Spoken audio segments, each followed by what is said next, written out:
நம்ம நேரடியாக கர்த்தருடைய வார்த்தைக்கு நேராய் நாம் கடந்து போகிறோம். கடந்த நாட்களில் இருந்து ஆண்டவருடைய வார்த்தைக்காக நான் ஜெபித்து கொண்டே இருந்தபோது ஆண்டவர் இந்த மாதம் கொடுத்த அந்த வாக்குத்தத்த வசனத்திலிருந்து அதனுடைய பின்னணியான ஒரு காரியத்தை பேசும்படியாக ஆண்டவர் என்னுடைய இருதயத்திலே கர்த்தர் பேசினார். அந்த வார்த்தையை இன்றைக்கு நான் உங்களோடு பேசி உங்களுக்காக ஜெபித்து கடந்து போக நான் ஆசைப்படுகிறேன். எடுத்துக்கொள்ளலாம். நாம் எல்லாரும் எடுத்த அந்த வேத பகுதியை நம்ம வாசிப்போம். 1 சாமுவேல் 14ஆம் அதிகாரத்தை நாம் எடுத்துக்கொள்ள போகிறோம். 1 சாமுவேல் 14ஆம் அதிகாரத்திலே 1வது வசனத்திலிருந்து ஒரு சில வசனங்களை நாம் வாசிக்க போகிறோம். ஒரு நாள் சவுலின் குமாரனாகிய யோனத்தான் தன் ஆயுததாரியாகிய வாலிபனை நோக்கி, நமக்கு எதிராய் அந்த பக்கத்தில் இருக்கிற பெலிஸ்தியரின் தனயத்திற்கு போவோம் வா என்று சொன்னான். அதை அவன் தன் தகப்பனுக்கு அறிவிக்கவில்லை. ஒரு நாள் சவுலின் குமாரனாகிய யோனத்தான்.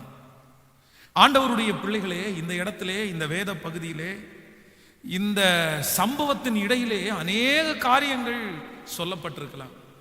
இதற்கு முன்பாக இருக்கிற பின்னணியை குறித்து 1ஆம் தேதி நடந்த அந்த வாக்குத்தத்த ஆராதனையிலே ஆண்டவர் நம்மோடு கூட பேசினார். அந்த சூழ்நிலையை குறித்து நம்ம விவரமாய் எந்த சூழ்நிலையிலே இது நடக்கிறது என்கிறதை குறித்து நம்ம தியானித்தோம். இஸ்ரவேல் ஜனங்களுக்கு விரோதமாக பெரிய ஒரு பட்டாளமே நிரம்பி வந்து நிற்கிறது. லட்சக்கணக்கான ஆட்கள் வந்து நிற்கிறார்கள் எதிராய். அப்பொழுதுதான் முதல் நேரம். சவுல் ராஜா பொறுப்படுத்து சில வருடங்கள் தான் ஆகிறது. அதற்குள்ளே இவ்வளவு பெரிய யுத்தம். ஜனங்கள் அப்படியே மலைத்து போய் நிற்கிறார்கள். என்ன செய்யறதுன்னே தெரியல. அதே போல நான் சொன்னது போல இவர்களுடைய கைகளிலே யாருடைய கையிலையும் ஆயுதமே இல்லை. இவங்க இருக்கிறதே ஒரு 3000 பேர் தான் இருக்கிறாங்க. சவுல் ராஜோட ஒரு 2000 பேர் இருக்கிறாங்க. யோனத்தானோட ஒரு 1000 பேர் இருக்காங்க. வெறும் 3000 பேர் தான் இருக்காங்க. இந்த 3000 பேர்ல பட்டயம் இருக்கிறது யார்கிட்டலாம் இருக்கு அப்படின்னா, சவுல் ராஜாவிட்டையும் யோனத்தான்டையும் மட்டும்தான் பட்டயம் இருக்கே தவிர வேற ஆள்கிட்ட பட்டயம் கூட இல்லை. ஆனால் இவர்களுக்கு முன்பாக நிற்கிற அந்த எதிரியினுடைய படை காலாட்கள் மட்டும் அப்படியே திரளாய் மணலத்தனையாய் அப்படின்னு வேதம் சொல்லுது. நிறைய லட்சக்கணக்கான பேர் அப்படியே இவர்களுக்கு விரோதமாய் வந்து நிற்கிறார்கள். அப்போ பல நாட்கள் இப்படி ஓடுகிறது. இஸ்ரவேல் ஜனங்கள் பார்த்துட்டே இருக்கிறாங்க. ஒருத்தருக்கு கூட தைரியம் இல்லை. எப்படி போரிட போகிறது? சரி, ஆயுதங்களை போய் தயாரிச்சு ஆயுதத்தை எடுத்து கொண்டு போய் அவர்களோட போராடலாம் அப்படின்னு பார்த்தா ஒரு கொல்லனும் இல்லை அந்த இடத்துல. கொல்ல பற்றதா இருக்கே தவிர கொல்லன் அத்தனை பேரையும் அந்த பெலிஸ்தியர் ஆட்கள் வந்து பிடிச்சிட்டு போயிட்டாங்க. அதிகமான சம்பளம் கொடுத்து அதிகமான பணத்தை கொடுத்து எங்களுக்கு ஆயுதங்களை தயாரிக்கணும், நீங்க வாங்கன்னா அவங்கள வேலையை கூட்டி போயிட்டாங்க.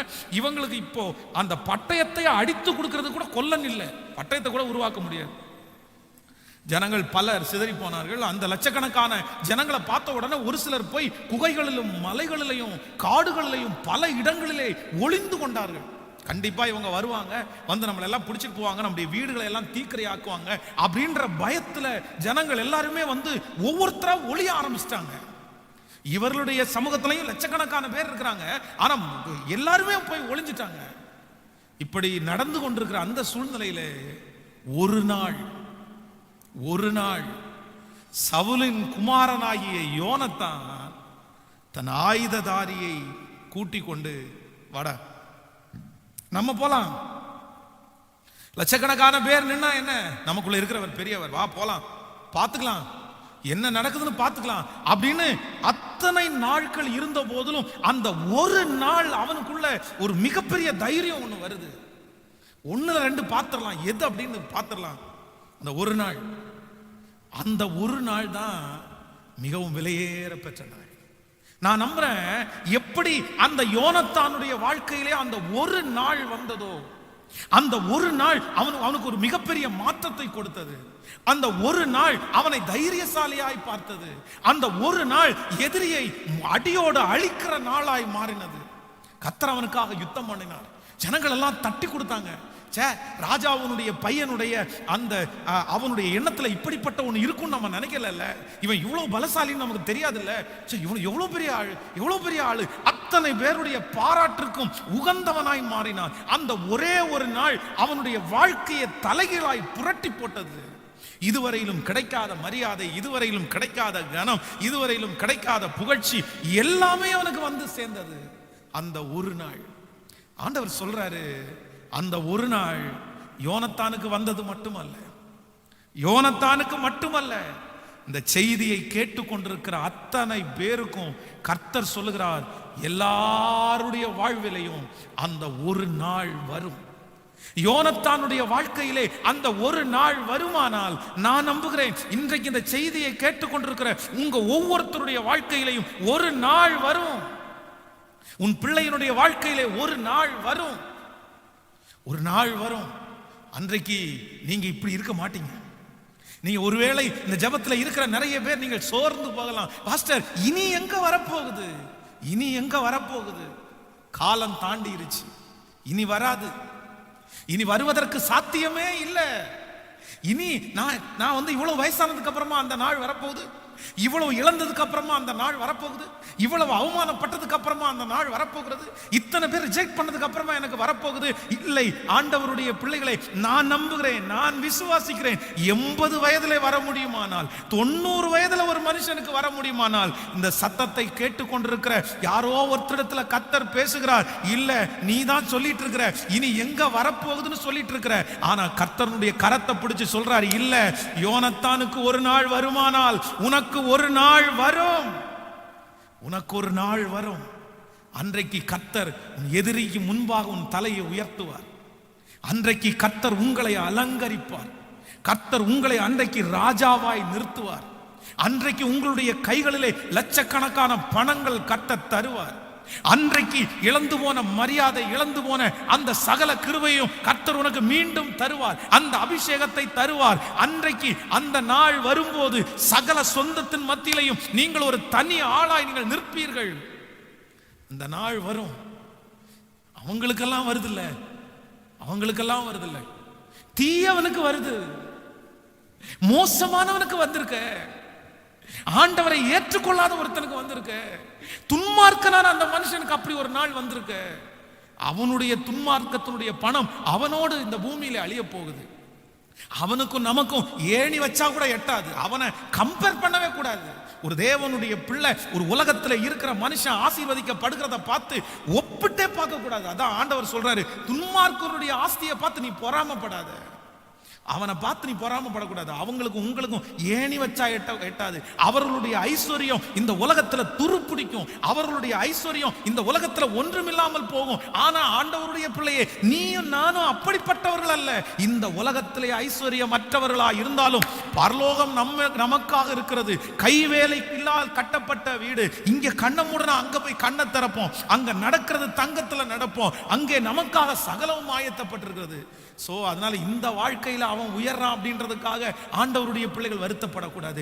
அவன் நான் நம்புறேன் இந்த வேதத்தை வாசிக்கும் போது, ஆனா அப்படிப்பட்ட ஒரு மனுஷனுக்கு இந்த உலகத்துல ஒரு காலம் வரும், ஒரு நாள் வருமானால் ஆண்டவரையே நம்பி ஆண்டவரையே சார்ந்து அவரை தேடி அவர் சமூகத்துல விழுந்து கிடக்கிற உங்களுக்கு வராதா ஒரு நாள்? உங்களுக்கு எதிரியா இருக்கிறவன் விக்கிரக ஆராதனைக்காரன், அவனுக்கே ஒரு நாள் வருமானால், ஹல்லேலூயா, உங்களுக்கு விரோதமாய் பேசி உங்களை குறித்து குறைவாய் மதிப்பு போட்டு உங்களை குறித்து 10 பேரிடத்துல போய் சொல்லி அவனுக்கே உன் கண்ணுக்கு முன்னாடி ஒரு காலம் வரும்னா, ஆண்டவருடைய பிள்ளையே, உனக்கு ஒரு காலம் வராதா? பரிசுத்த ஆவியானவர் இன்றைக்கு உன்னை விசுவாசத்தை தட்டி எழுப்பி உன்னை தைரியப்படுத்தி கர்த்தர் சொல்லுகிறார், இல்லை, உனக்கும் ஒரு நாள் வரும் மகளே, உனக்கும் ஒரு நாள் வரும் மகனே, உன் பிள்ளைக்கு ஒரு நாள் வரும். அன்றைக்கு ஆண்டவர் சகலவற்றையும் உன்னுடைய கரங்களுக்கு கீழாக கொண்டு வருவார்.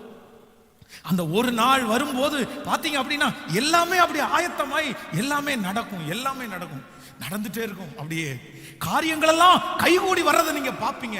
எல்லாமே உங்களுக்கு கைகூடி வரும். 10 வருஷமா இருந்த தடை, 20 வருஷமா இருந்த தடை, 50 வருஷமா இருந்த தடை, இதுவரைக்கும் முயற்சி எடுத்திருப்பீங்க, அது நடந்திருக்காது. இதுவரைக்கும் ஓடி இருப்பீங்க, ஜெயிச்சிருக்க மாட்டீங்க. இதுவரைக்கும் என்னென்னமோ பண்ணிருப்பீங்க, ஆனா அந்த காரியம் தடை அது வராது, அது இனி நடக்காது அப்படின்னு நீங்க தூக்கி போட்டிருப்பீங்க, நீங்க அதை மறந்திருப்பீங்க. ஆனா நான் நம்புறேன், ஆண்டவர் ஒரு நாள் வரும், அந்த நாளில் சகலத்தையும் அப்படியே கைகூடி வர பண்ணுவார். எல்லாம் அப்படியே கைகூடி வரும். நீங்க நினைச்சிருக்க மாட்டீங்க, அது அவர் ஒருத்தர் கொண்டு கொடுப்பாரு, இவர் ஒருத்தர் கொண்டு கொடுப்பாரு, இங்கே இருந்து வரும், அங்கே இருந்து வரும்.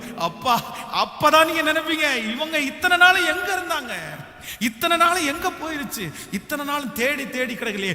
ஆண்டவர் மட்டும் அந்த ஒரு நாளை உங்களுடைய வாழ்க்கையிலே கட்டளை இடுவாரே ஆனால் நான் விசுவாசிக்கிறேன், நான் நம்புகிறேன், அந்த ஒரு நாள் வரும்போது ஹல்லேலூயா, சகல காரியத்தையும், இத்தனை ஆண்டுகளும் தடையா இருக்கிற காரியத்தையும் கர்த்தர் நான் நம்புகிறேன் கைகூடி வர பண்ணுவார், கைகூடி வர பண்ணுவார், கைகூடி வர பண்ணுவார், கைகூடி வர பண்ணுவார். அந்த நாள் வரும். கைகளை உயர்த்தி சொல்லுங்கள், அந்த நாள் வரப்போகிறதற்காய் ஒரு நாள் வரும், ஒரு நாள் வரும், ஒரு நாள் வரும். நீங்க இப்படியே இருப்பதில்லை, நீங்க இப்படியே இருக்க மாட்டீங்க. ஒருவேளை நீங்க நினைக்கலாம், நான் இப்படியே இருந்துருவேனோ, என் வேலையில நான் இப்படியே இருந்துருவேனோ, என் வருமானத்துல நான் இப்படியே இருந்துருவேனோ, என் காலம் முழுசு நான் இப்படியே இருந்துருவேனோ, என் புள்ள இப்படியே இருந்துருவோமோ அப்படின்னு உங்களுடைய மனசுல ஆயிரக்கணக்கான எண்ணங்கள் ஓடிக்கொண்டிருக்கலாம். நான் இப்படியே இருந்து இப்படியே செத்துருவோம் போல தெரியுது, இப்படியே குழிக்குள்ள போவேன் போல தெரியுது, நான் நன்மையை பார்க்க மாட்டேன் போல தெரியுது. இல்ல இல்ல இல்ல, கர்த்தர் தான் சொல்றாரு, இல்ல, ஒரு நாள் அழுகிற உங்களுக்கு ஒரு நாள் வரும், நீங்க சிரிப்பீங்க. அழுகிற நீங்க இன்னைக்கு அழுதுட்டே இருக்கிறீங்க. அதான் நீங்க நம்ம வாசிக்கும் போது வேதம் ரொம்ப அழகா சொல்லுது, அப்படி இல்ல, சிரிக்க அழுகிறதுக்கு ஒரு காலம் உண்டா, சிரிக்கிறதுக்கு ஒரு காலம் உண்டு, சிரிக்கிறதுக்கு ஒரு காலம் உண்டு. இன்றைக்கு ஒருவேளை வெறுங்கையா இருக்கிற காலமா இருக்கலாம், ஆனா நான் நம்புறேன் ஒரு நாள் வரும், இன்னைக்கு வெறுங்கையா இருக்கிற உன்னுடைய கரம் அப்படியே நிரம்பி வழிகிற ஒரு பாத்திரமா ஆண்டவர் மாற்றுவதற்கு ஒரு காலம் வரும், காலம் வரும். இன்றைக்கு ஒருவேளை வியாதியோட நீங்க இருக்கலாம், ஐயோ இந்த வியாதினால இவ்வளவு கஷ்டப்படுறேனே, நான் நம்புறேன் நீங்க சுகமா இருக்கிறதுக்கு ஒரு நாள் வரும். நீங்கள் இன்றைக்கு அவமானமாய் ஃபீல் பண்ணலாம், எங்க போனாலும் அவமானமா இருக்கலாம், ஆனா கர்த்தர் சொல்கிறார், இல்ல, ஒரு நாள் வரும், நீ அவமானப்படுறதுக்கா இல்ல, நீ சாட்சியாய் நீ அப்படியே நிற்கக்கூடிய ஒரு நாளை கர்த்தர் கட்டளை. இன்னைக்கு யாரை பார்த்தாலும் எதிர்பார்க்கிற ஒரு காலையா இருக்கலாம், அவங்க செய்வாங்களா, இவங்க செய்வாங்களா, இவங்க பண்ணுவாங்களா, இல்ல, ஆனா கர்த்தர் சொல்றார், ஒரு நாள் வரும், நீ அநேகருக்கு கொடுக்கிற ஒரு நாள் உன்னுடைய வாழ்க்கையிலே வரும், ஒரு நாள் வரும். ஒரு நல்ல ஒரு தேவனுடைய மனுஷன். இப்பெல்லாம் நம்ம இந்த பைபிள் கையில இருக்கிற பைபிளை சுமக்கிறதுக்கே நிறைய பேர் நம்ம கஷ்டப்படுறோம். இந்த பைபிளை சுமக்கிறதுக்கு நிறைய பேருக்கு பிடிக்கல. அதுவும் இப்போ இருக்கிற ஜெனரேஷன்ல இருக்கிற நிறைய வாலிப தம்பிங்க தங்கச்சிங்க பைபிளை கையில எடுக்கிறதே இல்லை. ஆலயத்துக்கு போனா கூட நிறைய தம்பிங்க பைபிள் எடுத்துட்டு போக மாட்டாங்க. நிறைய பேருக்கு வெட்கம். ஃப்ரெண்டு பார்த்தா, நண்பன் பார்த்தா பைபிளை தூக்கிட்டு போனா என்ன நினைப்பான்? நான் சொல்றேன், ஆண்டவருடைய வேதத்தை தூக்குறதுக்கு எப்படி இது நான் புத்தகத்துக்கு மதிப்பு கொடுக்கறது இல்லை, கர்த்தரை கனப்படுறது, கர்த்தருடைய வார்த்தை அல்லவா. அதனால நிறைய பேர் பைபிளை தூக்குறதுக்கு பார்த்தீங்கன்னா அவ்வளோ உங்களுக்கு வெட்கம், பைபிளை எடுத்துட்டு போக மாட்டாங்க. அதை எடுத்துட்டு போனா கிறிஸ்தவன், ஏன் கிறிஸ்தவம் என்கிறது என்ன நினைச்சீங்க? அவங்களுக்கு முன்பாக தாழ்ந்து போறதா? உலகத்திலே இருக்கிறதுலே எத்தனையோ மார்க்கங்கள் இருக்கலாம், எத்தனையோ மதங்கள் இருக்கலாம். நான் சொல்றேன், மார்க்கங்களுக்கு மதங்களுக்கு அப்பாற்பட்ட ஒரு உண்மையுள்ள தெய்வம் தான் நம்ம ஆராதிக்கிற ஆண்டவர். அதனால பைபிளை தூக்குறதுக்கெல்லாம் ஒருத்தரும் வெட்கப்படவே கூடாது, வெட்கப்படவே கூடாது. ஆனா ஒரு போதகர் ஒரு பெரிய பைபிள், அதனுடைய வெயிட் மட்டும் 8 கிலோ, அந்த பைபிளை தான் அவர் தூக்குவாராம். அது பல ஆண்டுகள் எங்க ஊழியத்துக்கு போனாலும் அவ்வளோ பெரிய பைபிளை தூக்கிட்டு போவாராம். ஊர்ல இருக்கிற நிறைய பேர் கிண்டல் பண்ணுவாங்களாம். அவருக்கு பேரே வச்சுட்டாங்க, அந்த பெரிய புத்தகத்தை சுமந்துட்டு வருவாரே அவர் தானே, அந்த பெரிய புத்தகத்தை சுமந்துட்டு வருவார் அவர் தானே. ஆனா அவர் வெட்கவே பட மாட்டாராம். எங்க ஊழியத்துக்கு போனாலும் அவ்வளோ பெரிய பைபிளை தூக்கிட்டு போயிட்டே இருப்பாரு. அப்போ ஒரு நாள் அவர் ஒரு டீ கடையில் டீ குடிச்சிட்டு இருக்கும்போது ஜன்னல் வழியாக ஒரு ஃபாரினர், ஒரு லேடி ஒருத்தங்க அவர் டீ குடிச்சிட்டு இருக்கிறத பார்த்தாங்க. இவர் பார்க்குறார், டீ குடிச்சிட்டு இருக்கிறவர் பார்க்குறாரு, அங்கேருந்து பார்க்குறாங்க, ஜன்னல்ல இருந்து பார்த்து கை காமிக்கிறாங்க, இங்கே வாங்க அப்படின்னு கை காமிச்சு. உடனே இந்த பைபிளை தூக்குறவர் தன்னுடைய வேதாகமத்தை தூக்கிட்டு அவங்க வீட்டுக்கு போறாரு. உட்கார சொன்னாங்க, ஒரு ப்ரேயர் பண்ண சொன்னாங்க. சொல்லிட்டு சொன்னாங்க, இவ்வளோ பெரிய பைபிள் இவ்வளோ வெயிட்டா இருக்குது, இது தூக்குறதுக்கு உங்களுக்கு கஷ்டமா இல்லையான்னு கேட்டிருக்காரு. ஐயோ என்ன சொல்றீங்க, இதை தூக்குறதுக்கு எனக்கு ஒரு கஷ்டமும் இல்லை, ஆண்டவர் எனக்கு நிறைய பலன் கொடுக்குறாரு, சாகுற வரைக்கும் நான் இதை தூக்குவேன். உடனே அவங்க இரண்டாவது கேட்டிருக்காங்க, சரி எத்தனை வருஷமா இந்த பைபிளை தூக்கிட்டு இருக்கிறீங்க, எத்தனை வருஷமா தூக்கிட்டு இருக்கிறீங்க? அவர் சொன்னாரு, கிட்டத்தட்ட ஒரு 12 வருஷம் இருக்கும், 12 வருஷமா இந்த பைபிளை தூக்கிட்டு இருப்பேன். வீட்டுக்குள்ள போனாங்க, அவங்களுடைய பீரோவை திறந்து ஒரு செக்கு, அந்த செக்கை எழுதி அவருடைய கையில கொடுத்தாங்க. இது உங்களுக்கு ஒரு காணிக்கையா வச்சுக்கங்க அப்படின்னு கொடுத்தாங்க. அவர் அந்த செக்கை வாங்கி பார்த்தா 12 லட்சம் 12 லட்சம் ரூபாய். ஐயோ, என்ன இவ்வளவு பெரிய அமௌண்ட் இந்த செக்ல எழுதி இருக்கிறீங்க, எனக்கு அப்படிலாம் காணிக்க வேண்டாங்க அப்படின்னு சொன்ன உடனே அவங்க சொன்னாங்களாமா, 12 வருஷமா இந்த பைபிளை தூக்குறீங்கன்னு சொன்னீங்கல்ல, இந்த 12 வருஷமா என் பிள்ளை இந்த பைபிளை தூக்கிட்டே இருக்குது, இவனுக்கு ஏதாவது கொடுக்க முடியுமான்னு ஆண்டவர் என்கிட்ட கேட்டாரு. என் இருதயத்துல பேசினாரு, 12 வருஷம் இந்த பைபிளை சுமக்குறீங்கல்ல, உங்களுக்கு சம்பளம் போங்க, 12 லட்சம் நீங்க வச்சுங்க அப்படின்னாங்க. அப்ப நான் என்ன நம்புறேன் அப்படின்னா, இன்றைக்கு ஒருவேளை நிறைய பேருடைய பார்வைக்கு உங்களுடைய கண்ணீர், உங்களுடைய ஜெபம், உங்களுடைய உபவாசம் நக்கலா கிண்டலா தெரியலாம், உங்களுடைய ஊழியம் கிண்டலா தெரியலாம், நீங்க ஆண்டவருக்காக காண்பிக்கிற பக்தி வைராக்கியம் கிண்டலா உங்களுக்கு தெரியலாம். அதை வச்சு அவங்க கேலி பண்ணலாம், என்ன நீ பெரிய ஆளா, நீ வானத்திலிருந்து குதிச்சியா, நீ ஃபாதரா, நீ அப்படியெல்லாம் இருந்துருவியா, என்னென்னமோ உங்களை பார்த்து சொல்லலாம். நீ அழாம கண்ணை மூடிட்டு, நீ அழுத உடனே என்ன நடக்குது, நீ ஒப்பாரி வச்ச உடனே என்ன நடக்குது, அப்படியெல்லாம் உங்களை காயப்படுத்துகிற அந்த நபர், நான் நம்புறேன் ஒரு நாள் வரும், ஒரு நாள் வரும், நீ தேவ சமூகத்துல நீங்க வடிச்ச கண்ணீருக்கு பதில் வரும். ஒரு நாள் வரும், அன்னைக்கு உங்க ஜபத்தினாலதான் உங்க குடும்பம் நடக்குதுன்னு அவங்க சொல்லுவாங்க.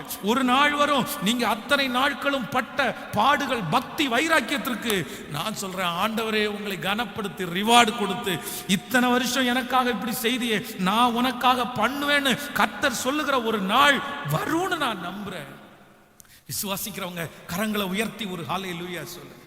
எனக்கு என்னன்னா, சிலுவையில இருக்கிற கள்ளன், அவனுக்கு அப்படிப்பட்ட ஒரு சூழ்நிலை, அப்படிப்பட்ட ஒரு நாள் வரும்னு அவன் நினைக்கல. ஒருவேளை செத்துருவேன்றது நினைச்சிருக்கலாம், ஆனா அவனுக்கு விடுதலை கிடைக்கும்ன்ற ஒரு நாள் அவனுக்கு தெரியல. ஆனா சிலுவை கள்ளனுக்கே ஒரு நாள் வருமானால் நான் நம்புகிறேன் உங்களுக்கு வராத ஆண்டவருடைய பிள்ளைகளே. சிம்சோன் பாவத்தை செய்து தள்ளப்பட்டு எல்லாராலும் புறக்கணிக்கப்பட்டு கண்கள் பிடுங்கப்பட்டு தன்னுடைய பலனெல்லாம் இழந்து போய் இப்பொழுது அவனை வேடிக்கை காண்பிக்கிற பொருளாய் கொண்டு வந்து முன்பாக நிற்கிறார்கள். ஒரு பக்கத்துல இருக்கிறவங்க அவனை பார்த்து கிண்டல் பண்றாங்க, இன்னொரு பக்கத்துல இருக்கிறவங்க அவனை பார்த்து பரிதாபப்படுறாங்க. ஐயோ பாவம், எல்லாத்தையும் இழந்துட்டானே, பலத்தை இழந்துட்டான், கண்ணை இழந்துட்டான், இவ்வளோ பராக்கிரமசாலியான பையன் ஒன்னும் இல்லாம போயிட்டானேன்னு எல்லாரும் அவன் மேல பரிதாபப்படும் போது ஒரு நாள் வந்தது, ஒரு நாள் வந்தது.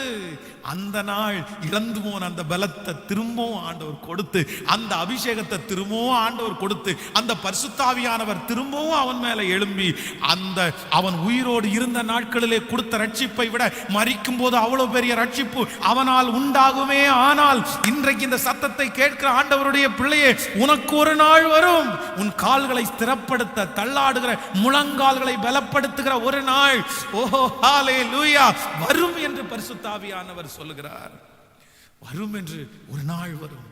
யோசேப்பை குறித்து வேதம் சொல்லுகிறது, தன்னுடைய வீட்டை விட்டு துரத்தப்பட்டு கிட்டத்தட்ட 15 ஆண்டுகள் தாண்டி ஒரு நாள் வந்தது.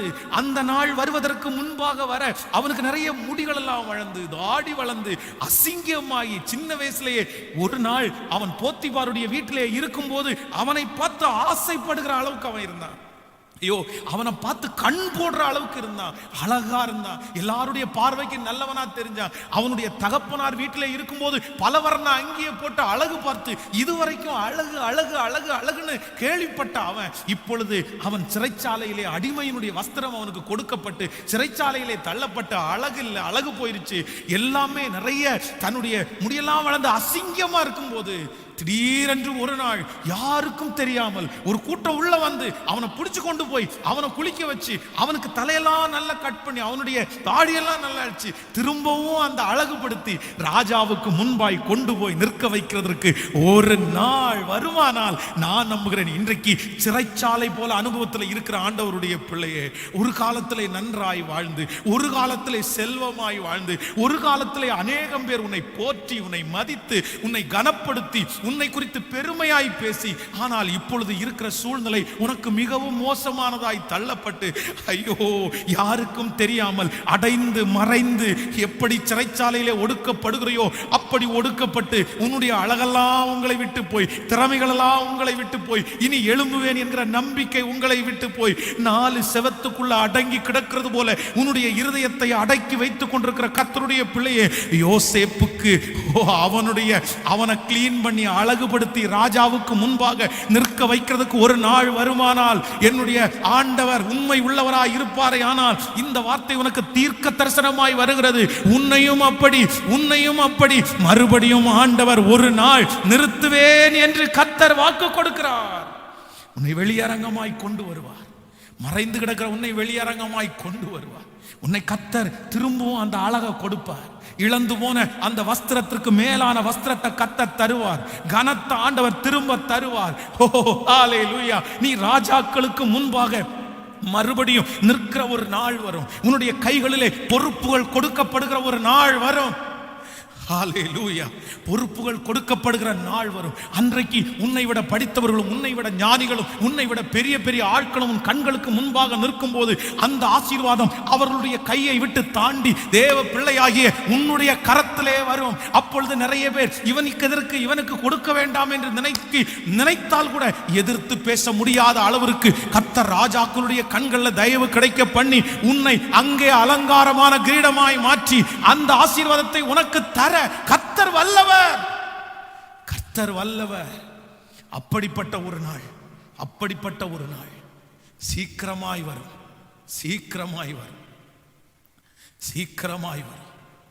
38 வருடம் நம்பிக்கையை இழக்கவில்லை. ஹெல்ப் பண்றதற்கு யாருமே இல்லை. தன்னுடைய வியாதியிலிருந்து விடுதலை கொடுக்கிறதற்கு ஒருவரும் இல்லை. குளம் கலக்கப்படும் போது அவனை கொண்டு போய் விடுவதற்கு ஒருவரும் இல்லை. அப்படிப்பட்ட சூழ்நிலையிலே இருக்கிற ஒரு மனிதனுக்கு என் தேவாதி தேவன் ராஜாதி ராஜனாகிய அவரே தேடி வருவதற்கு ஒரு நாள் வறுமையானால், நான் நம்புறேன் தேவ பிள்ளையே, உங்களுக்கு வராதா? கையை உயர்த்தி சொல்லுங்க, நான் நம்புறேன். அழுது கொண்டே சொல்லுங்க, நான் நம்புறேன். நீ பரிசுத்தமாய் வாழ வாஞ்சிக்கிறாய் அல்லவா? ஒரு நாள் வரும்.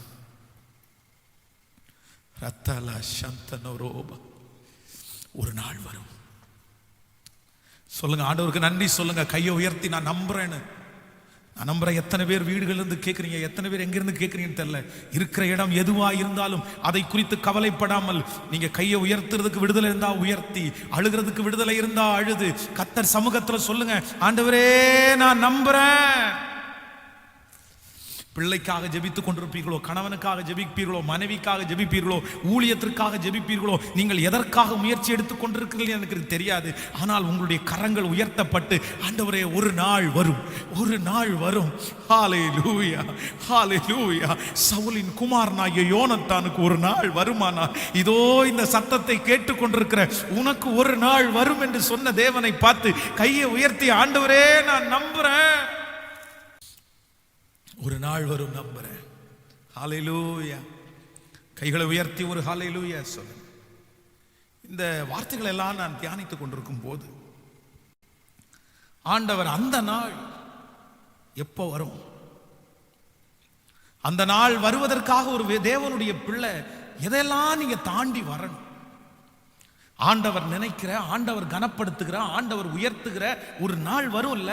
அந்த நாள் வர்றதற்கு முன்னாடி சிலதெல்லாம் நீங்க தாண்டி வர வேண்டியது இருக்கிறது. அதை தாண்டி நீங்க வந்தாதான் அந்த நாளை நீங்க அடைய முடியும்.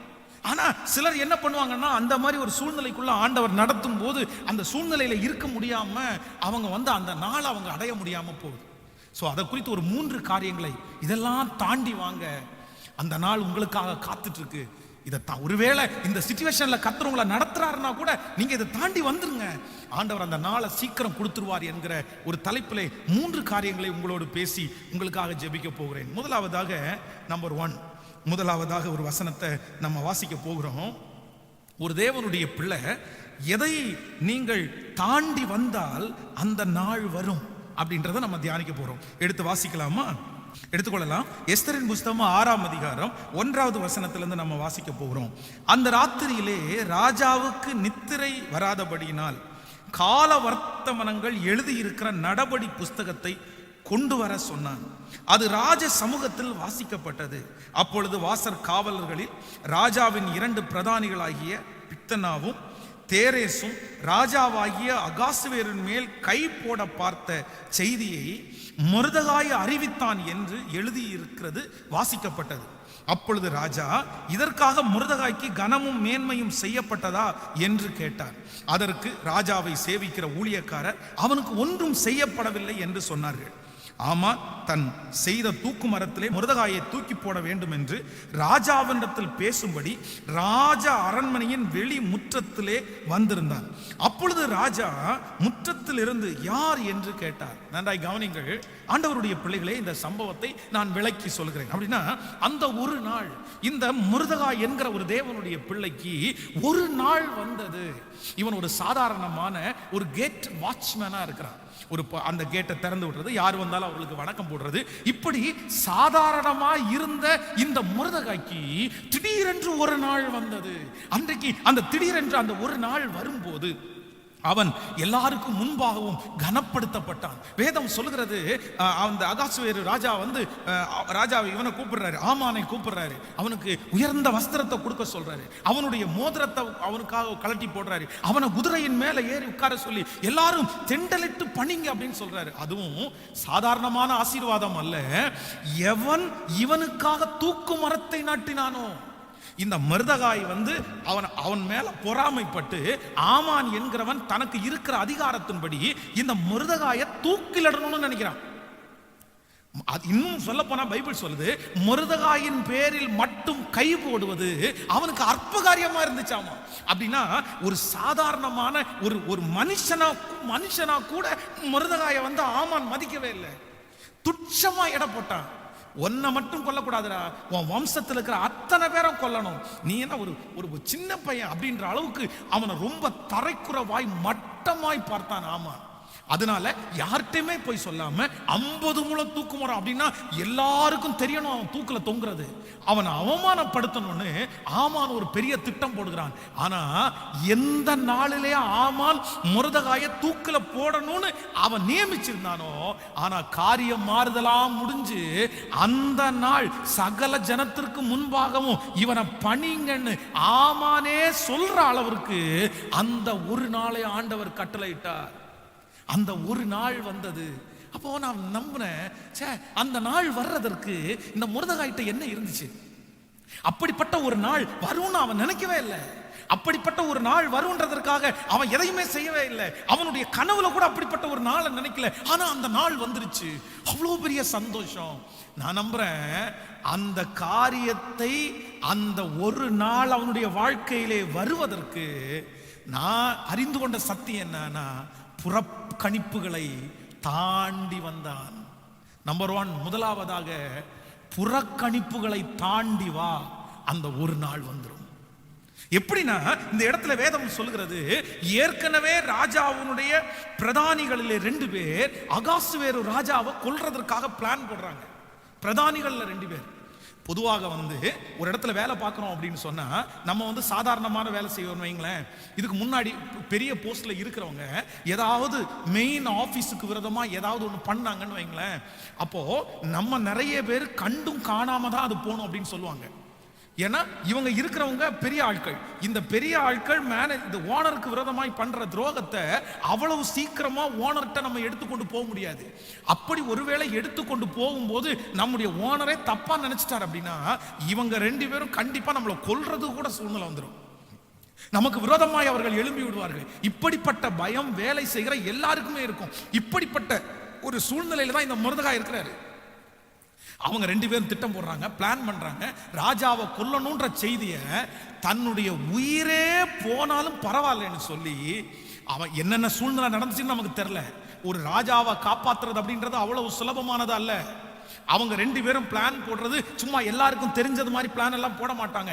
ஆனா அந்த பிளானை கண்டுபிடிச்சு ராஜாவை காப்பாத்தி அந்த 2 மனுஷங்க ராஜா மேல கை போடாத ராஜாவை கொல்லாம பத்திரப்படுத்தினான்.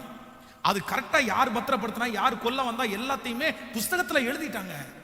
ஆனா இந்த மொர்தெகாய்க்கு ஒன்றுமே கொடுக்கப்படல. இவன் செய்த காரியம் சாதாரணமானதல்ல. ராஜாவை காப்பாத்தினான். ராஜாவை காப்பாத்தினான்.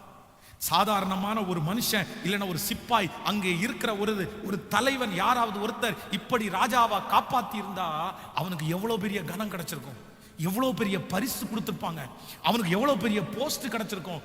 ஆனா இந்த மருதகாய்க்கு எதுவுமே கொடுக்கப்படலை. உள்ளுக்குள்ள என்ன பாலிடிக்ஸ் நடந்துச்சுன்னு தெரியாது. மருதகாய இவ்வளோ பெரிய காரியத்தை செய்த மருதகாய புறக்கணிச்சு தள்ளிட்டாங்க. ஆனா நம்மளா இருந்தா தொடர்ந்து அந்த மாதிரி வேலையை எப்படி செஞ்சிருப்போம்? நமக்கு மனசே இருந்திருக்காது. சே, இவ்வளோ பெரிய காரியத்தை நம்ம பண்ணி இப்படி நம்மளை புறக்கணிச்சிட்டாங்களே. நமக்கு ஒரு சின்ன அவார்டு கூட கொடுக்கல, சின்ன ஒரு கைத்தட்டல் கூட கொடுக்கல. ஒரு வார்த்தை தேங்க்ஸ் சொன்னாங்களா? ஒரு வார்த்தை நல்லா இருக்குன்னு சொன்னாங்களா? இன்றைக்கு இந்த ஜெபத்தில் இருக்கிற நிறைய ஆண்டவருடைய பிள்ளைகள், ஒருவேளை நீங்கள் புறக்கணிப்பின் பாதையிலே நீங்கள் கடந்து வரலாம். உங்களை புறக்கணிக்கலாம். நீங்கள் செய்தது பெருசு, உங்க உயிரையே தியாகம் பண்ணி நீங்க செஞ்சீங்க. ஆனா அது ஏற்றுக்கொள்ளப்படலை. நீங்க உங்களை வருந்தி தான் அந்த காரியத்தை செஞ்சீங்க. ஆனா செய்யற வரைக்கும் எல்லாரும் நல்லா இருந்துட்டு அந்த காரியம் முடிஞ்சதுக்கு அப்புறம் உங்களுக்கு ஒரு கைத்தட்டு கூட கிடைக்கல. ரிஜெக்ட் பண்ணதான் மிச்சம். அவ்வளவு பெரிய காரியத்தை செய்து உங்களுக்கு கனம் கிடைக்கும்னு நினைச்ச இடத்துல இல்ல, உங்களுக்கு ரிஜெக்ஷன் தான் வந்துருச்சு. ஆனா பரிசுத்த ஆவியானவர் இன்றைக்கு உங்களோடு பேசுகிறார். மகனே, மகளே, நீ அந்த புறக்கணிப்புகளை தாண்டி வா.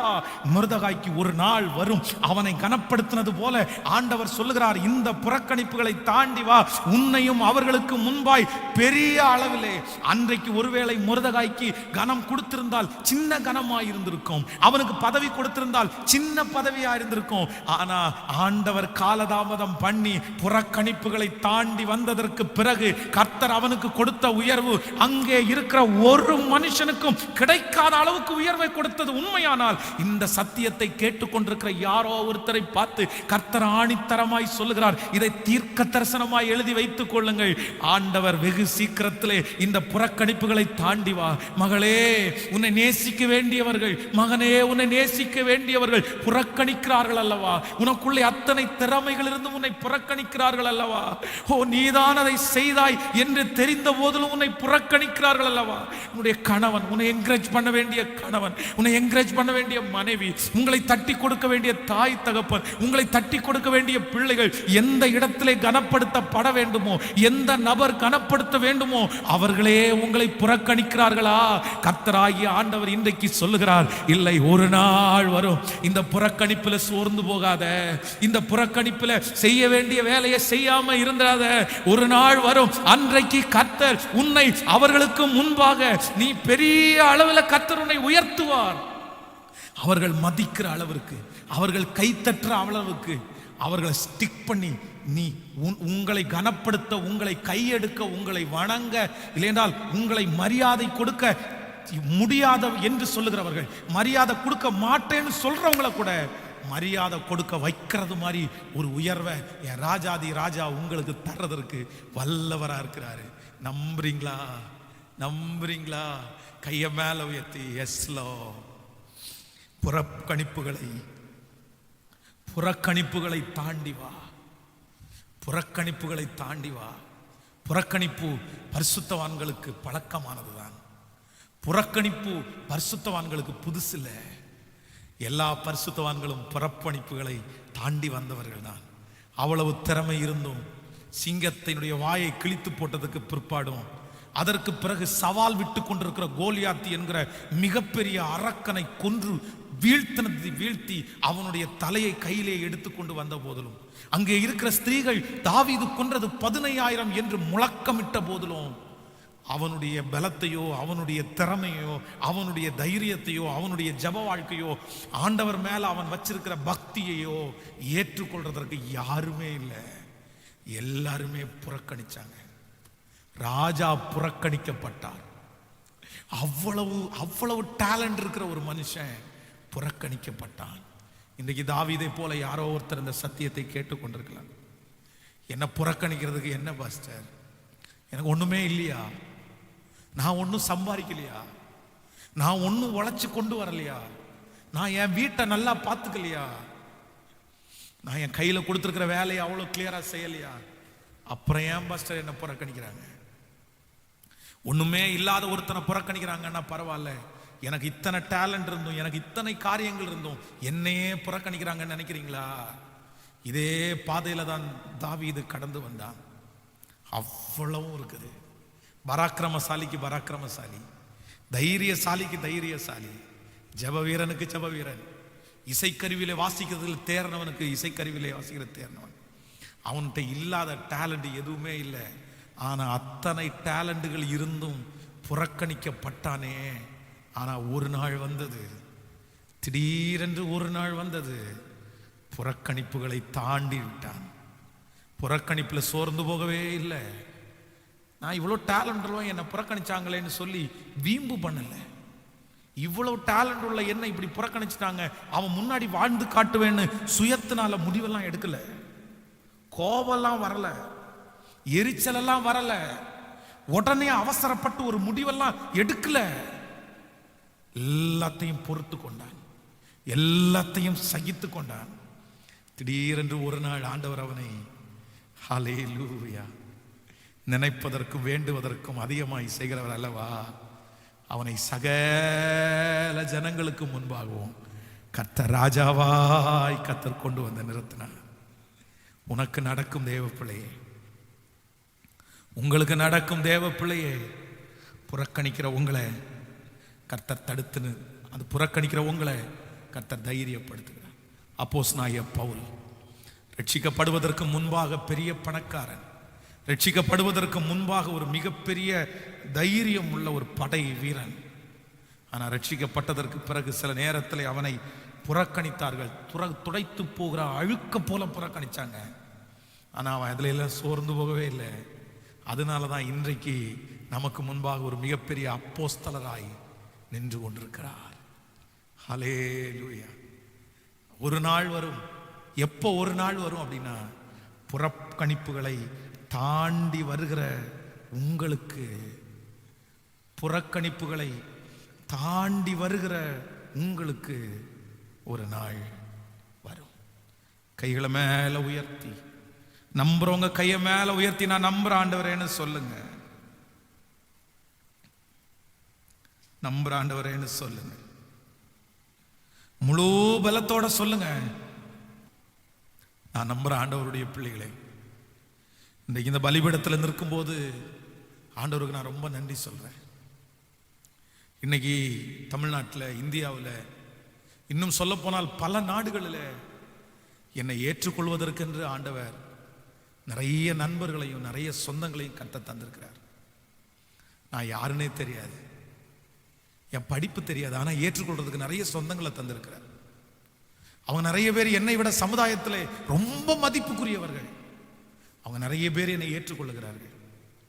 ஆனால் ஒரு காலத்தில் நான் நம்புறேன், என்னுடைய வாழ்க்கையில வந்த ரிஜெக்ஷன், என்னுடைய வாழ்க்கையில வந்த புறக்கணிப்புகள் கொஞ்சம் இல்லைங்க. என் வாழ்க்கையில் வந்த புறக்கணிப்புகள் ரொம்ப பெருசு. எங்களுடைய ஊரில் சின்ன வயசில் இருக்கும்போது, கிட்டத்தட்ட ஒரு 25 ஆண்டுகளுக்கு முன்பாகன்னு வைங்களேன், கல்யாணத்துக்கு எல்லாம் அவங்க ரொம்ப ஏழைகளாக இருக்கிறதுனால இட்லி தான் போடுவாங்க. இட்லி சாம்பார், அதான் கல்யாணத்தினுடைய சாப்பாடு, கல்யாண விருந்து அதான். அன்னைக்கு அதான். எங்கள் வீட்டில் தான் எங்கள் அப்பா குடிகாரராச்சே, சாப்பாட்டுக்கு பஞ்சம்னா பஞ்சம், அவ்வளவு பஞ்சம் சாப்பாட்டுக்கு. ஆசையாக இருக்கும் சாப்பிட்றதுக்கு, சாப்பாடு எதுவுமே இருக்காது. அப்போ அந்த கல்யாண வீடு தான், கல்யாண வீடு வந்தால் அவ்வளோ சந்தோஷம். ஏன் அப்படின்னா, எப்படி ஒரு 3 நேரம் அங்கே சாப்பாடு நடக்கும். மத்தியானம் அந்த சாப்பாட்டுக்கு எப்படி ஒரு 500 பேர் 200 பேர் வருவாங்க. அந்த கூட்டத்துக்குள்ளே நம்ம தெரியாமல் போய் சாப்பிட்டு இருக்கலாம். ஃபர்ஸ்ட் ஒரு ரவுண்டு முடிச்சிட்டோம், 2வது ஒரு ரவுண்டு முடிச்சிட்டோம், 3வது டைம் போய் சாப்பிட்றதுக்காக அந்த லைனில் அப்படி உட்கார்ந்தா அந்த சர்விங் பண்ணுறவங்க எல்லாம் பார்த்துட்டு என் கையில் இப்படியே பிடிச்சிட்டான். கையில் பிடிச்சி, எந்திரா, எத்தனாவது டைம் சாப்பிட்டு உட்காந்துருக்கிறேன்.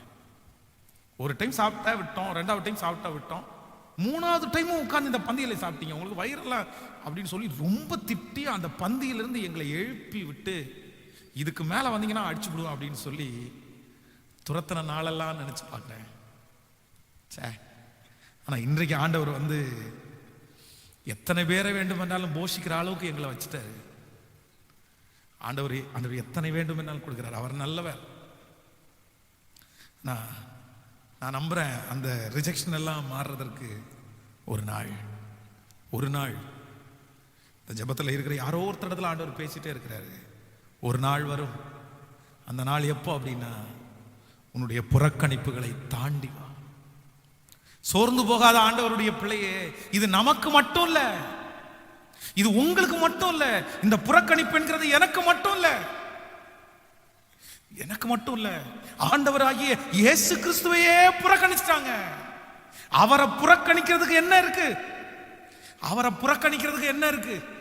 அவருக்கு டேலண்ட் இல்லையா? அவருக்கு அழகு இல்லையா?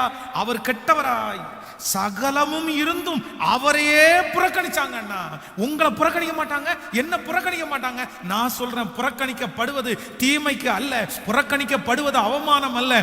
உங்களை இன்றைக்கு புறக்கணிப்பார். வேதம் சொல்லுகிறது, ஆகாது என்று தள்ளின கல் தலைக்கு மூளைக்கல்லாய் மாறிட்டு அது கர்த்தராலே ஆயிற்று. அது நம்முடைய கண்களுக்கெல்லாம் ஆச்சரியமாய் இருக்கிறது.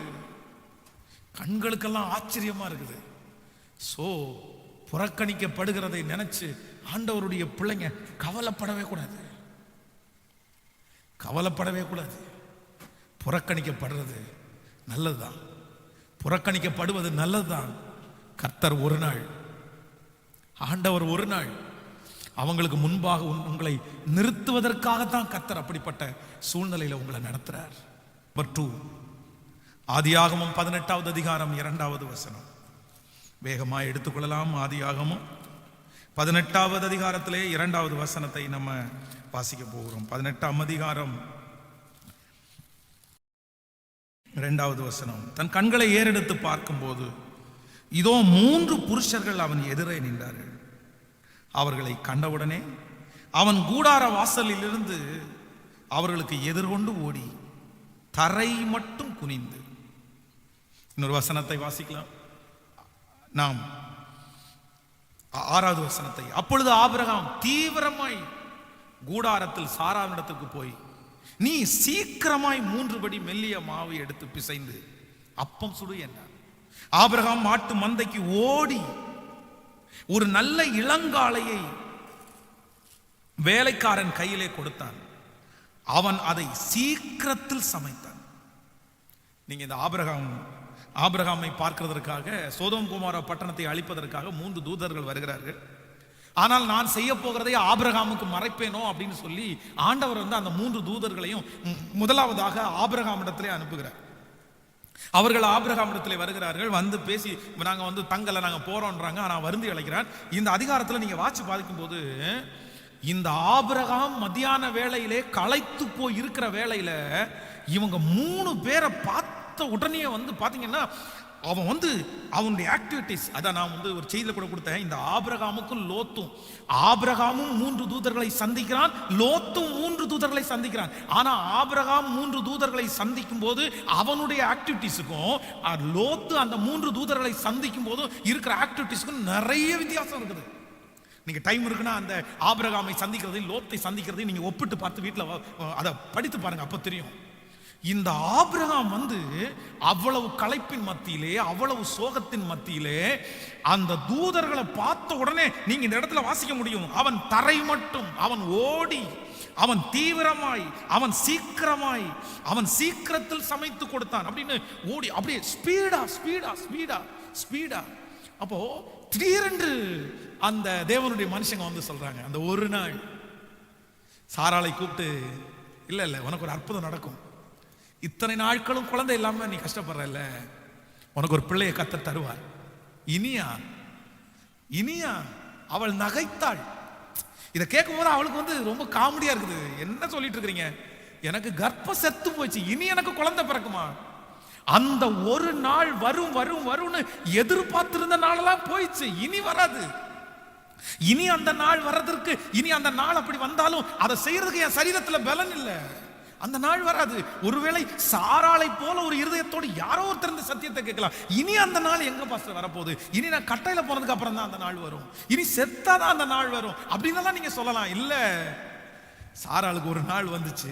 ஏன் அப்படின்னா, நான் நம்புறேன், அவன் செய்ததை முழு இருதயத்தோட செய்தான். அந்த நாள் வந்தது. தான் செய்ததை முழு இருதயத்தோடு அவங்க என்ன பண்ண வராங்கன்னு தெரியாது, அவங்க என்ன சொல்ல வராங்கன்னு தெரியாது.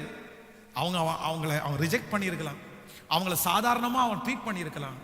இல்லை இல்லை, அவ்வளவு களைப்பின் மத்தியிலையும் அவ்வளவு சோர்வின் மத்தியிலையும் நான் நம்புறேன் அவன் செய்ததை முழு இருதயத்தோடையே செய்தான். அதுல சோம்பேறித்தனம் இல்லை, அதுல எசலி போடல, அதுல சோர்வும் இல்லை.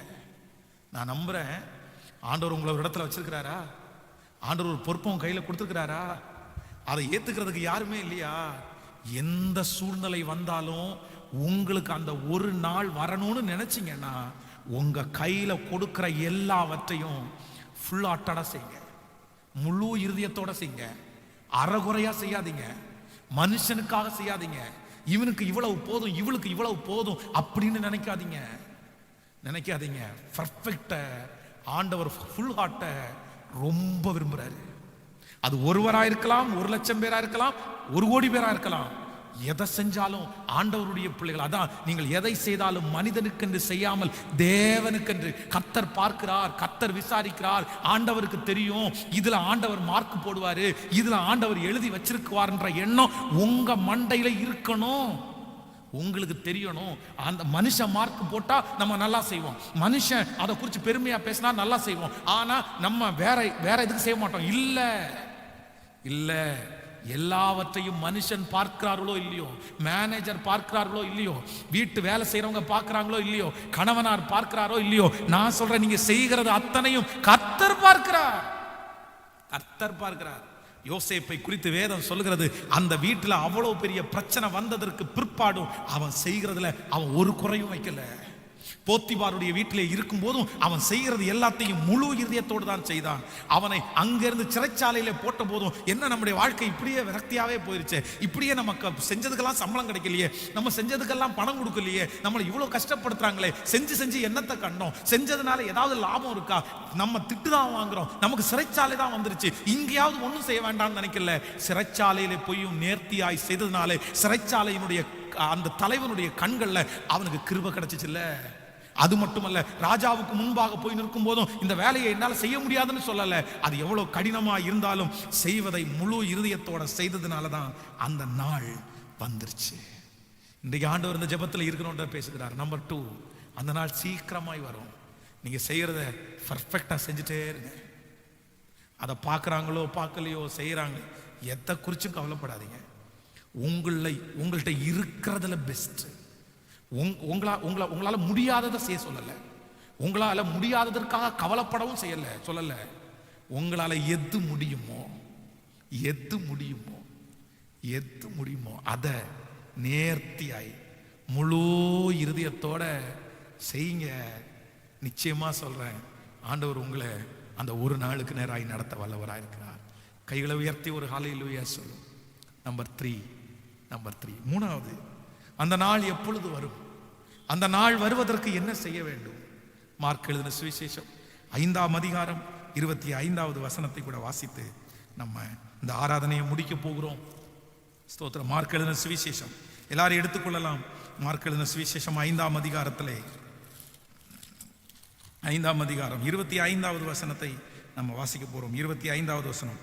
அப்பொழுது 12 வருடமாய் பெரும்பாடுள்ள ஒரு ஸ்திரீ அநேக வைத்தியர்களால் மிகவும் வருத்தப்பட்டு தனக்கு உண்டானவை எல்லாம் செலவழித்தும் சற்றாகிலும் குணமடையாமல் அதிக வருத்தப்படுகிற பொழுது இயேசுவை குறித்து கேள்விப்பட்டு, நான் அவருடைய வஸ்திரங்களை ஆகிலும் தொட்டால் சொஸ்தமாவேன் என்று சொல்லி ஜன கூட்டத்துக்குள்ளே அவருக்கு பின்னாக வந்து அவருடைய வஸ்திரத்தை தொட்டாள்.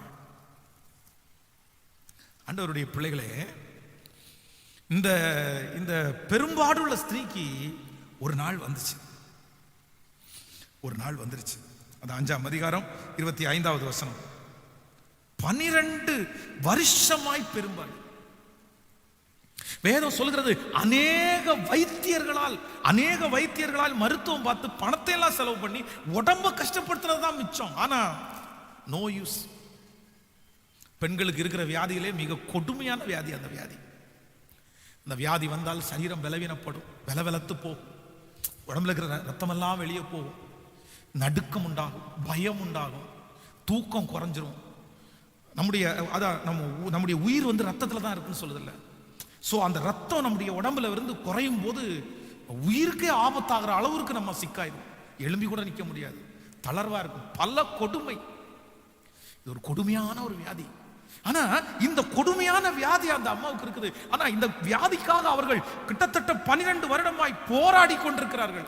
அந்த ஒரு நாள் வராதா? ஒரு டாக்டர் என்ன சரி பண்ண மாட்டாரா? ஒரு மருத்துவம் எனக்கு விடுதலை கொடுக்காதா? ஒவ்வொரு மருத்துவத்திற்கும் போகும் போதும் எத்தனையோ பேர் அவங்கள சொல்லியிருப்பாங்க, இந்த மருத்துவம் எனக்கு விடுதலை கிடைச்சோம், இந்த மருத்துவம் எனக்கு. அவர்கள் வாஞ்சையா ஏக்கமா போய் இந்த இடம் மருத்துவம் கண்டிப்பா எனக்கு ஒத்துக்கும் என்னென்னமோ கற்பனையோட போவாங்க. ஆனா அந்த மருந்து அவங்களுக்கு ஒத்துக்காது. அந்த மருந்துல ஒரு லாபம் அவங்களுக்கு இல்லை. இப்படி ஒரு ஆண்டு இல்ல, 2 ஆண்டு இல்ல, கிட்டத்தட்ட 12 years, 12 வருடம். ஆனா 12 வருஷம் ஆகியும் இப்ப ஒருத்தரை கேள்விப்படுறாங்க. இயேசுன்ற ஒருத்தர் இருக்கிறாரு, அவர் நிறைய பேருக்கு சுகம் கொடுக்கிறாரு.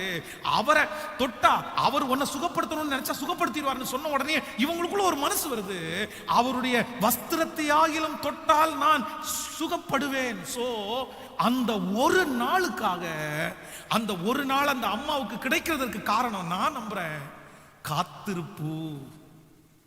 12 வருஷமா சோர்ந்து போல இத்தனை நாள் பார்த்துட்டேன், இனி இந்த வியாதியோடய செத்துடலாம், எதுக்கு வேண்டாம்.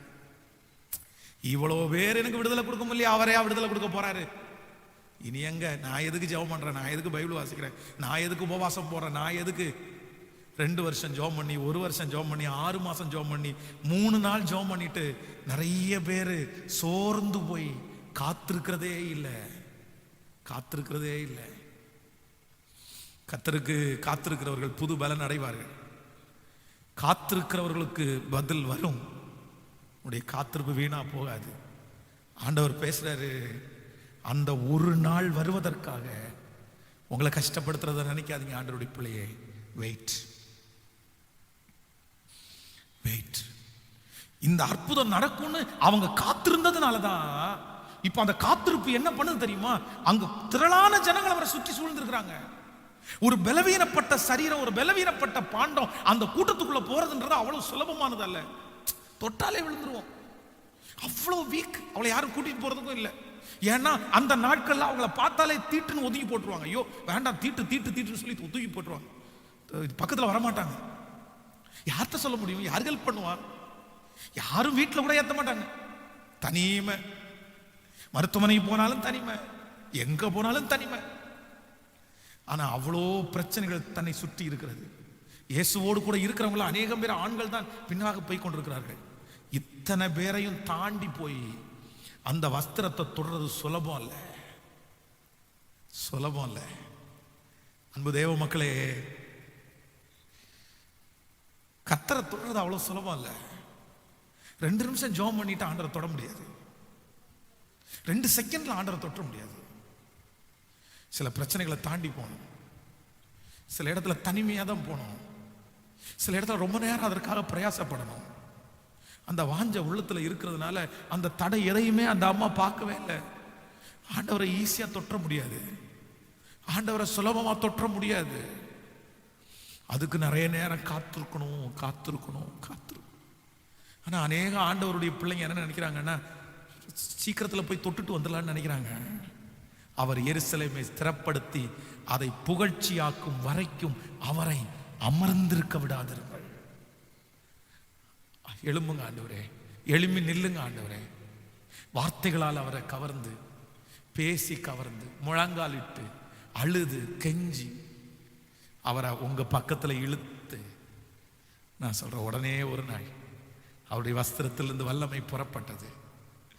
12 வருஷத்தினுடைய போராட்டம் ஒரே ஒரு நிமிஷத்துல முடிஞ்சு போயிடுச்சு. ஆண்டவர் கேட்கிறார், என்னிடத்திலிருந்து வல்லமை புறப்பட்டது, யார் என்னை தொட்டது? சீடர்கள் கேட்கிறாங்க, ஆண்டவரே இத்தனை பேர் உன்னை சுத்தி தொட்டுட்டு இருக்கிறாங்க, அவங்க என்ன ஆண்டவரை கேட்குறீங்க, என்ன கேட்குறீங்க? ஏன்னா அவங்களுக்கு ஆச்சரியமா இருக்குது. ஆண்டவர் இப்படி போய் கேட்கிறாரு, இப்படி போய் கேட்குறீங்க, ஆண்டவர் தொட்டது யாருன்னு கேட்குறீங்க, அந்த வஸ்திரத்தை தொட்டது யாரு கேட்குறீங்க? இவ்வளோ கூட்டம் இருக்குது, நெரிசல் இருக்குது. இல்லப்பா, எல்லாரும் தொட்டதுக்கும் யாரோ அற்புதத்தை பெற்றுக்கொண்டவங்க தொட்டதுக்கும் வித்தியாசம் இருக்கு. அவங்க விசுவாசத்தோட என்ன தொட்டாங்க, என்னிடத்திலிருந்து வல்லமை புறப்பட்டு அவங்கள சரி பண்ணிருச்சு. நான் தான் ஆண்டவரே 12 இயர்ஸா காத்திருந்தப்பா. இந்த நாளுக்காக தான் ஏக்கமா இருந்தேன். இந்த நாள் எப்ப வரும்னு நினைச்சேன். இந்த வியாதியோட ஒரு நிமிஷம் கூட எனக்கு தூக்கம் இல்லை. போராடி போராடி சலிச்சு போயிட்டேன். ஆனா இன்னைக்கு தான் நிம்மதி பெருமிச்சு விட்டேன். நான் நம்புறேன் அந்த நாள் வரும். கேட்கிற அன்பு வாலிப தம்பி தங்கச்சி, என் அன்பு தகப்பன், என் அன்பு தாய், அந்த நாள் சீக்கிரம் வரும். அந்த பெரும்பாடுள்ள ஸ்திரீக்கு முழு விடுதலை கிடைச்சு சந்தோஷமா மகிழ்ச்சியா, இனி எனக்கு அந்த பாரம் இல்லை, இனி எனக்கு அந்த வியாதி இல்லை அப்படின்னு சந்தோஷமா. நான் சொல்றேன், அந்த கூட்டத்தில் லட்சக்கணக்கான பேர் இருந்திருப்பாங்க. ஆனா லட்சக்கணக்கான பேர்ல ஒரே ஒருத்தினுடைய சந்தோஷத்தை மட்டும் அடக்கவே முடியல. அவ மிகப்பெரிய சந்தோஷப்படுறா. அதற்கு வேற காரணம் எதுவுமே இல்லை. ஆண்டவரை தொட்டுட்டா, ஆண்டவரை தொட்டுட்டா. ஆண்டவரை தொட்ட ஒரு மனுஷன் லட்சக்கணக்கான பேர்லையும் தனியா தெரியுமா? ஆண்டவரை தொட்ட ஒரு மனுஷன் லட்சக்கணக்கான பேர்லையும் சந்தோஷமா இருப்பான். ஆண்டவரை தொட்ட ஒரு மனுஷன் 12 வருஷம் சுமந்த பாடா இருந்தாலும் ஒரே நிமிஷத்துல சரியாகும். ஆண்டவரை தொடுறதற்கு கர்த்தர் உங்களை அழைக்கிறார். கர்த்தரை தொடுறதற்கு ஆண்டவர் உங்களை அழைக்கிறார்.